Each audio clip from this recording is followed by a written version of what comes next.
Good morning guys! Welcome to my Facebook page and YouTube channel. At this time, nandito ako ngayon sa may labas ng aking office at bala kong palitan itong basag na salamin sa bintana at yung tanggalin yung karton kasi according to sa mga matatanda ay humahatak daw yan ng negative energy yung mga basag na salamin.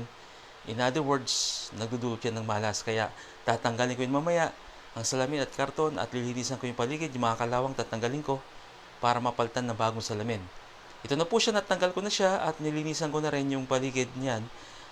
Tinanggal ko yung mga kalawang, tinanggal ko yung mga dating sealant at para papalitan ng bagong salamin. Smoke glass po ang ipapalit ko dyan, yung medyo malabong salamin kagaya ng dati yan. Smoke glass at ito po yung mga gamit na gamitin ko para sa paglagay ng salamin. We have sealant, may bago kong salamin na binili according doon sa size ng bintana at may mga aluminum po na panglock sa gilid para pumaayos yung salamin. Yan po. Nilagyan ko na siya ng sealant sa paligid muna bago ipatong yung salamin. Dapat po medyo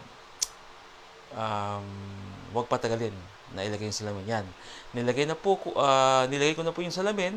Nakapatong na doon sa sealant. Tapos, nilagyan ko ulit ng sealant sa paligid sa ibabaw ng salamin sa paligid. Tapos, lalagyan ko siya mamaya ng aluminum na panglock sa gilid. Yan na po, nilagyan ko na siya ng aluminum na panglock at may dinoble rin akong sealant. Naglagay ulit akong sealant doon sa aluminum para mas lalong matibay yung salamin. Kapag hinangin, hindi po matatanggal.